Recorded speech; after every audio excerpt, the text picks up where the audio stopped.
Hey guys, it's Mo from Mo in the Deep End, and as promised, we are back to talk about uh, something related to our Gareth Purse House case. The wonderful Dr. Amy Harwick went to the International Association for the Study of Sexuality, Culture, and Society, the Institute for the Advanced Study of Human Sexuality, the Institute for the Advanced Study of Human Sexuality in San Francisco offers 5 graduate degree programs in human sexuality. These programs are designed specifically for persons who intend to make the field of human sexuality a major focus of their professional careers. Certificate courses are offered in sex education, clinical sexology. I had no idea that this was a thing, but I now have a goal. Sexology major,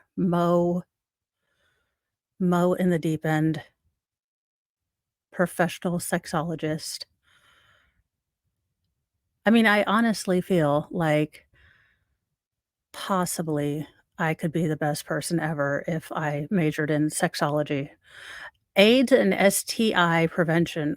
I'm pretty sure you don't need an advanced degree to figure out how to prevent those, but we do live in the TikTok generation where people are eating Tide Pods. So, and licking like toilet seats because they saw some idiot on, TikTok do it. So then again, maybe you do need an erotology. Holy shit balls. I could be a smutologist. Hold the phone. I already am. Phobiologist. Ma'am, I already majored in phobiology. I know everything there is to know about Smexiology. I have a Kindle. I don't think you understand. I have Kindle Unlimited. I I could tell you everything about smut that there is to know, well, except for, like, the really weird stuff, like Loch Ness Monster weird stuff, and yes, there are Loch Ness Monster erotica. Uh, these interrelated certificate courses are not accredited, um, are designed to furnish professionals in disciplines other than sexology. What disciplines are there? You'll be happy to know that your engineer building your bridge is also, accredited in sexology. Oh my god. What the hell is this? With in-depth knowledge and skills necessary for working effectively in a wide range of sexual questions and problems that arise. God, I only hope that one thing arises during sexology, but okay. In the ordinary course of treatment or work. This is why I can't work with sexology because I'm exactly 12 and a half. IASSCS was founded in 1997 in Amsterdam. Are we at all shocked that this was birthed in Amsterdam, probably on a bender of like the best hashish, um, all the little pills, and in the red district? Possibly listening to really bad techno music and staying up till 3 AM on 3 consecutive days. I mean, are we really shocked? With the commitment to build equity and research capacity worldwide and develop a broad approach range of multidisciplinary research and activities in the social and cultural study of sexuality. This sounds like someone wanted to watch all the prawn in the entire world and get paid for it, and sir, I salute you that you are able to put all the big words together to get someone to pay you and not accredit you, but people have in fact paid to be taught by you to get this degree. So, um, in the words of anyone who's ever faked, the last 3 pages of a 10-page report, we salute you. But this is basically a shell page. You can't really do anything unless you're a member, and I am not going to be a member of a sexology page, and I'm also not going to pay them. So we are going to get out of this and go to the Wikipedia page. Now, as we all know, Wikipedia is of course, the truthiest truth page ever, and it even has a little warning that this page has multiple issues. I don't know what the issues are, but as per usual, Wikipedia being the electronic journal of human sexuality. This might be another book that we might have to purchase. I still need to get the new woman's sexual Bible or whatever the hell book that this woman published. She is a victim. She published a book. I have not published a book, nipples or no nipples shown. So more power to her, but let's read what, Wikipedia obviously has, completely and totally, uh, non-biasly written about this wonderful place. The Institute for Advanced Study of Human Sexuality, IASHAS, sorry, was a private, unaccredited, for-profit graduate school. You know, at least they are for profit. I mean, if you're gonna have sex, do it for profit. I mean, if you're going to have a school, have it for profit. And resource center for the field of sexology in San Francisco, California. It was established in 1976 and closed in 19 um, or in 2018. Degree and certificate programs focused on public health, sex therapy, and sexological research. Oh my god. Wha I would have gone to college had I known that there was sexological research. God, I should not be motivated by wanting to disappoint my mother more, but oh my god, to imagine her with the little Christmas card thing. And Mo has done really well. She's in, graduate school, and she's furthering her degree in, human relations. Read sexology. Oh my god. Like, could you see, oh, in the Midwest, and my mom has to explain what sexology. Okay, I get a perverse. I have too many. This is not a therapy section. Okay, back on track, Mo. The institute developed out of research in the 1960s highlighting the general lack of understanding and formal training in human sexuality.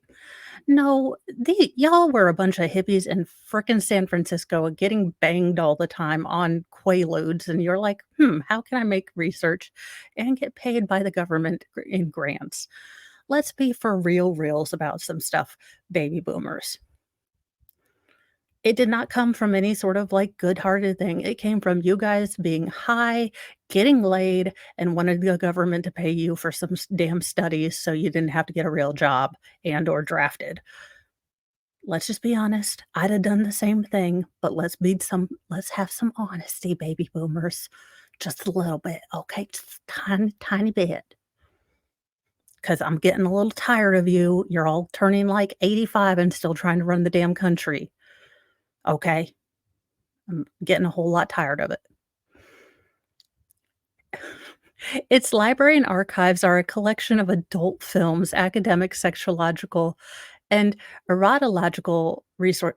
They have all the bodice-ripping books. They have all the Fabios and sex therapy training material. Okay. Like all post-secondary schools in California, IASHS was required by California law to register with the State of California Bureau for Private Post-Secondary Education, an anti-fraud, anti-diploma mill unit of the California Department of Consumer Affairs. Wow, even sexologists have to deal with bureaucracy. Damn you, Lennon. To approve to operate, which means that the IASA HS met the minimum legal standards for offering bona fide instruction. Bona fide. I bona fide. I will try to be at least 13 and a half. Instruction by qualified facility or faculty that approval was discontinued in 2014. In 2017, the institute's attempt to restart operations was denied. Oh, sorry. Uh, I had an alarm to take Frybert back out, but we got an entire almost 10 minutes of walking with deep, deep whining, but we did it. So I was making sure that he actually, you know, did go out for 10 minutes, and then I forgot to turn off the alarm. So sorry about that. History. In 1962, a program called the National Young Adult Project, NYAP, established by the Methodist, this sounds odd, Church. The NYAP eventually evolved into a ecumenical movement that included Evangelical United Brethren Presbyterian Church, USA denominations. How in the world? Okay. Presbyterian Church USA denominations, as well as the United Church of Christ denomination on a national level. So there were also other churches, a bunch of them, all of them churches participated on a regional or local level as well. Ted McElvena, look, I'm gonna butcher some name, headed to San Francisco project for the NYAP, was also a Methodist minister. He believed that there was a lack of research on human sexuality. I'm confused. All these churches got together and thought, "You know what? You know what what Jesus said?" He was like, "Y'all have not been studying smexiness enough." He's like, "In Genesis, you know what I said? I said, the drums were great, but Peter Gabriel is gone, so make that Phil Collins guy, make him the lead singer." Eh, d what? I how in the name of Jesus, tiny baby Jesus, did we go from National Young Adult Project with all them churches to Minister Michaelania, whatever, believed there was a lack of research on human sexuality and an absence of demonstrability, effective training, and educational methodologies. In a meeting in 1967, the Institute for Sexual Research led to the formation of the National Sex Forum as a part of Glide Foundation. Oh God, Glide. Why would Glide Foundation, based out of San Francisco, California, is the nationally recognized center for social justice dedicated to fighting system. Why would you name it Glide? And why would you put it in? Oh my God. Okay. I am much too perverted for this article. Any hoozle, let's get back on. To address the lack of needed research and training, the NYAP developed 50 plus nationwide projects by 1968, but only 3 of those connected to McIlvena and to the Glide Memorial Methodist Church had anything to do with sexuality or issues related to sexuality. I I need someone to build me a logic bridge between Jesus, Jesus, Jesus, we need to learn about peens, and and and vajayjays, 'cause I am all the confusion. I am all the counterfused. I don't understand how pastor went, "Jesus, Jesus, Jesus," and we know nothing about the smexiness, 'cause I'm all the confusion. By 1974, it was clear to the forum that the freestanding institute dedicated to this that a freestanding institute dedicated to the study of and education and training of the emerging field of sexology. Only the 60s and 70s would bring us an emerging field of sexology, but there we go. Was required. They divided the work of creating the academic institute as followed. McIlveen McIlvena was to re-envision the forum as an academic setting. Laird Sutton was tasked with with establishing a graphic resources library. You, go buy me all the nudie mags. You, go to those pervert theaters. Bring me all the films after they've been fondled. Oh my god. Is this a thing? Please tell me. I just can't. And you, go find me all those books my mother reads with Fabio on 'em. Bring them all to me, and we shall have a shrine of smutitude. Okay, I'm done. I'm back. Not really. I'll probably start laughing again soon. Herbert Vandervoot was assigned to organize and prepare the academic work of the study team, and Marguerite Rubenstein, Loretta Horan, and Phyllis Lyon were charged with designating the professional training standards for the new academically trained professional sexologists. I keep thinking about sexologists like mixologists and like, okay, 90% furry, 10% dom, 30% daddy issues equals I sorry. Okay, I will Waldron Pomeroy was chosen as the first academic dean. All this effort was part of a process that resulted in the founding of the Institute for the Advanced Study of Human Sexuality. Ted McIlvania, 1932 to 2018, became the co-founder, owner, and president of the institute. The institute was integral to the development of humanistic sexology. What the devil is humanistic sexology? Do I want to know? No, I don't. Not really, but let's click on the my internet is working at light speed, stupid. Uh, oh lord. This is a rabbit hole. This might be a long video. Can I go back and just get the can we get the humanistic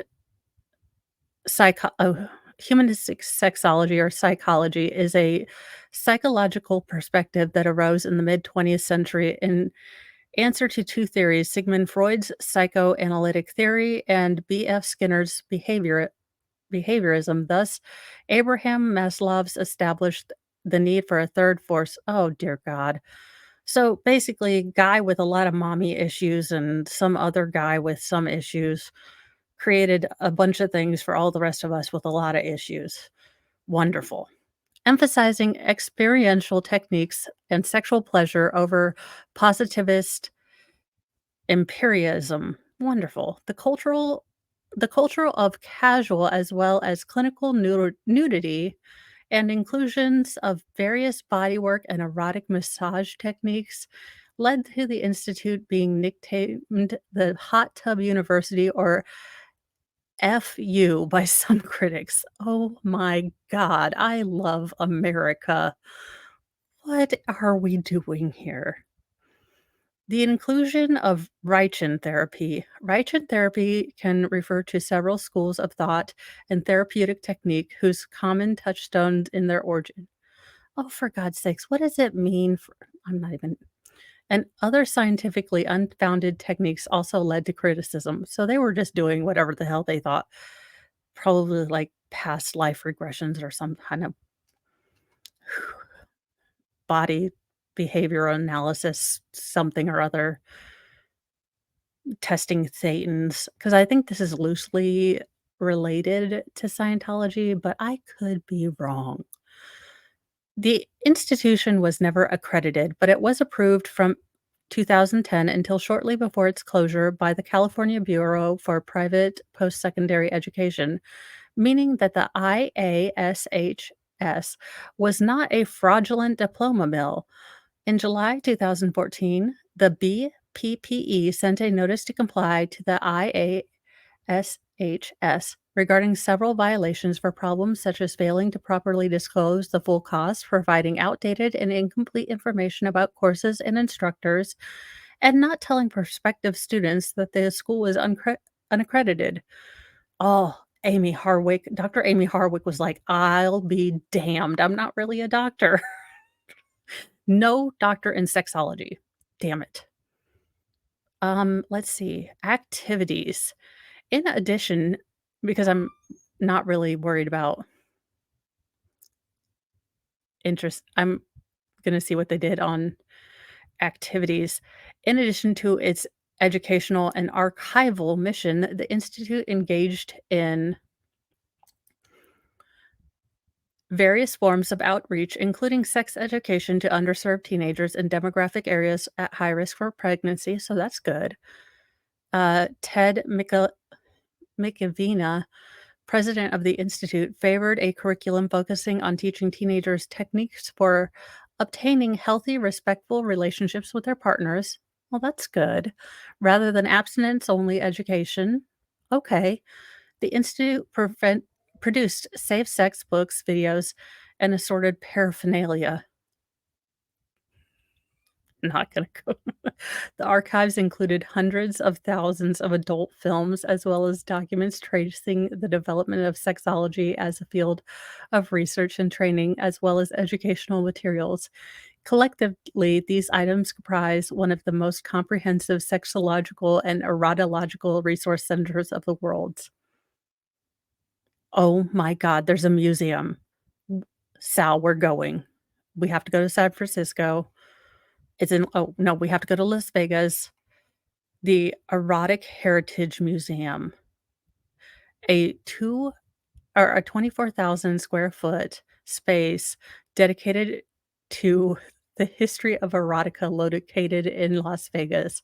Mr. Mo, I know where we're going for our 20th anniversary. I'm forcing you to go. I'm taking pictures, and I'm getting a T-shirt and possibly a plushie if they have one that's fairly inappropriate. It'll be a shock he never watches my videos. He's gonna be so oh my gosh, this is amazing. We must go. Total field trip time must happen. But that is all about the school that Dr. Amy Harwick went to. And now for the next part of this video, the not safe for work, we are going to the Ask a Doctor portion of the Adult uh, Film Guild's page. So, ask a doctor. We can look at syphilis. What do you need to know? But really, where do we want to go to? Penile fracture. It can really happen because I am 12 and my internet is going at the speed of smell. Swear to goodness. I don't know what's wrong with it. Indiana is a weirdo. Ask the doctor, penile fracture. It can really happen. This is not hilarious at all. I will be a total adult about this. As an internist, I have been asked all sorts of questions ranging the spectrum of the human condition. One of my male patients was concerned about a condition he'd heard of and wanted to know if it's real. The question was if the penis can be broken. The quick answer is it certainly can. Fortunately, it's a rare condition, but it does occur. Men, guard your loins.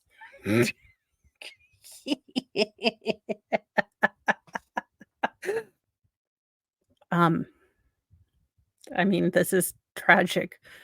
It's a tragic thing. Let's learn how it can happen and what we should do in case of this emergency. Fortunately, it's a rare condition, but it does occur, and it's certainly a medical emergency that needs to be dealt with immediately to avoid complication, further damage, and injury. Do they splint it? Please tell me they put a little cast on it, and then you can sign your name.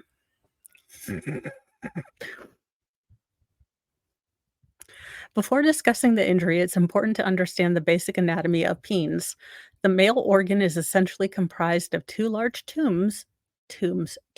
I'm sorry, I will learn to read English today. I really will. Known as the corpus cavernosum and the smaller tube known as the urethra. Note, Hank Hill is narrow. The two corpus cavernosum are surrounded by a covering. Okay, we're not going to go through the entire thing, but basically there's a bunch of tubes, okay? When the peen is upstanding, the corpus cavernosum are under increased pressure to maintain standing ovations. Any significant trauma can cause the um, tunica. Basically, they can cause these things to break, and blood will leak out into the surrounding tissue. This is known as penile fracture. This is not funny. This is very not funny. It is quite painful and needs immediate attention. The fracture can lead to symptoms of severe pain, swelling, bruising, a black and blue discoloration, um, blood in urination, abnormal curvature. If the fracture occurs, it will require surgical intervention by a urologist to correct the damaged tissue and prevent complications. It can usually be diagnosed with a physical exam. Okay, I'm good. Maybe not. But may require an ultrasound or an MRI.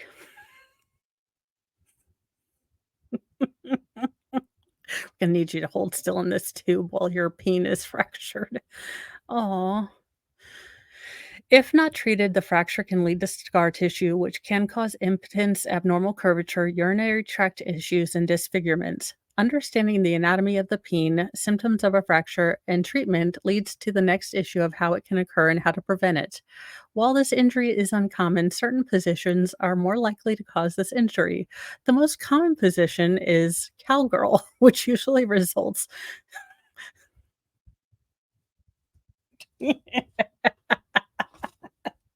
danger, Will Robinson. Make sure your girl isn't a klutz. So, basically, y'all be careful, um, and it can occur in other so, basically, just if she's if you're just be mindful of the peen. Also, even aggressive masturbation, apparently. Good night. Okay, so we have learned today from this apparent part that, women, be mindful of yourselves, um, and the peens, because we don't wanna have to splint that, and casts are would be a all I'm seeing is a little peen and a cast with little I'm 5.5. Listen, ringworm, the fungus among us. Oh my god, this is why. A very common skin ailment, though first thought to be a result of a worm infecting the skin, is known as ringworm. This condition is not actually a worm at all, but a fungal infection that is contagious and spread from person to person and can be treated with a medication. But it's important to recognize the condition so prompt therapy can be initiated. This are well, are we going to talk about how it is that you guys got it all everywhere? No, this is just I was thinking, do we wanna look at, colon? Be good to your colon? No, we're looking at syphilis and what you need to know. Dear Lord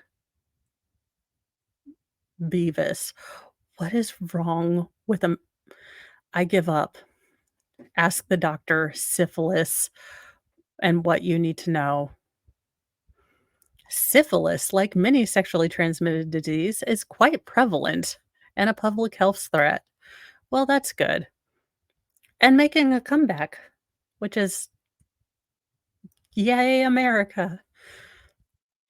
It's a bacterial infection by the medical name, let's say Treponema pallidum, and can be very difficult to diagnose, but treat, but has serious health consequences. Yeah, ask every single one of Jack the Ripper's victims and everyone living in Whitechapel near the turn of the century. Uh, Patients should understand what the disease is, how it's transmitted, and how to prevent it, and the best treatment options. The best option is to prevent infection in the first place. Hmm. Hmm. How could I prevent a sexually transmitted disease? It's very. Hmm. I'm going to need a team of sexologists, 15 gallons of coffee, a whiteboard, a bunch of red string, and Stephen Hawking, and we'll be back to you in about 5 weeks, and we're gonna figure this shit out, okay? But we will get this solved. We will get this solved, y'all. The disease can present in different stages and can be difficult to recognize as it can mimic many other conditions. The stages include primary, secondary, and latent tertiary. Tertiary. Also, side note, tangent. Um, so John List, the guy that, unalived his entire family and then was caught because of America's Most Wanted with the bust and everything, his wife was in the latent tertiary phase of syphilis. What they used to do in the late 40s, because they would not waste penicillin on not soldiers, they would give you basically malaria and hope that the fever would burn off, the syphilis. Now, in her case, that did not happen. The fever was not high enough to burn off all of her syphilis. So she actually had sort of the dementia end part of syphilis. Also, not Jimmy Hoffa, but Scarface, Al Capone was in the tertiary, uh, form of syphilis towards the end of his life. So, now you know all those famous syphilitic people that I know. When a patient is initially infected, a lesion or canker will appear on the body at the entrance point of the infection and usually on the lady bits or male bits, the dangly bits or the innie bits, if you will. It is possible to transmit the disease by direct contact with this grossness bit. The canker will disappear within 3 to 6 weeks, but if not treated, can progress to the secondary syphilis, which is a rash that spreads to multiple areas of the body. If not treated, the infection becomes latent or hidden and can lay dormant for years with no signs or symptoms, but still be present in the body. If the patient has still not been treated, the disease progresses to tertiary syphilis, which can cause problems with multiple organs in the body, including heart, liver, joints, nerves, brain, and can lead to severe complications. Once the brain is involved, it can lead to dementia, paralysis, headaches, alternation of thought, and neurological compromise. The infection is quite severe and needs to be recognized and treated. Syphilis is transmitted through direct contact with someone who's infected with syphilis. Hmm. We still have the team working with Stephen Hawking. We will get back to you on how we stop this disease. They're still working. Um, we've added Monster energy drinks. Th they demanded 0 sugar kind. We are working diligently. They will come up with a way to stop this. S Commonly, contact is through, well, what do you think? Smexy times. Any kind of Smexy time. Take your pick, any kind. The chances are small and difficult to see, or the little canker sores are small and difficult to see. Therefore, you have to test and protect. It can be passed between mother and unborn child, so it is worrisome, and you have to get tested. And this is why they used to do blood tests before you got married. That's also why when John List and his wife got married, she went to a state where you didn't have to get a blood test, but typically in the olden days, you had to get a blood test before you got married to make sure that no one had the syphilis. Fun facts to know about your syphilitic your the past. Everyone had syphilis. The end. The best way to prevent syphilis is to make sure you and your partner are tested and are both negative, and not to be exposed to the disease is the best way to prevent it. Okay. Call off Stephen Hawking and the team. Guess we'll send back the monsters. If syphilis is suspected or the patient is at risk for infection, testing needs to be done. Risk includes being sexually active and with a lot of peoples. Multiple tests exist for syphilis, with confirmatory tests being available. Protocols can be quite complex, but a brief overview will be addressed to allow for a basic understanding. Blood tests can be considered Oh, okay, this is all confusing, medical stuff, but basically, they'll take some blood test and you'll do all these things medically stuff and all the medical stuff. I thought they were gonna talk about fun stuff, like what happens if you I thought it was gonna be like the ER thing, like, where you come in with funny stuff. We might do, some reactions to what I saw in the ER or something because I thought this was gonna be funnier. I mean, penile fracture with a little penis and a cast is pretty funny, though. Alrighty. In summary, syphilis sucks balls. Don't get syphilis. Be responsible, and if you're gonna be a crazy, you know, person spreading yourself all over the place, just be a little bit careful about it. And if you'd like to join the adult, performers a film guild, this is their website, and it looks like a PTA website, so it's a bit disconcerting. I feel like it should be not so nondescript. I feel like I should know that I'm looking at an adult performer's website when I'm looking at it instead of looking like it's from my something that a PTO would put up. But those are, the Smexiologist stuff, and then I will probably do a video when I get the book that she wrote. I have a couple bids on the paperback, and I can probably order it from Kindle, but I'm trying all the things. I am doing things, and I had to learn that the PetSmart closest to me is what we consider a mini store, so I have to go to other stores to get obedience training. I'm like, "No, you are close to me. By the power invested in me, you are no longer a mini store, and we can do it here."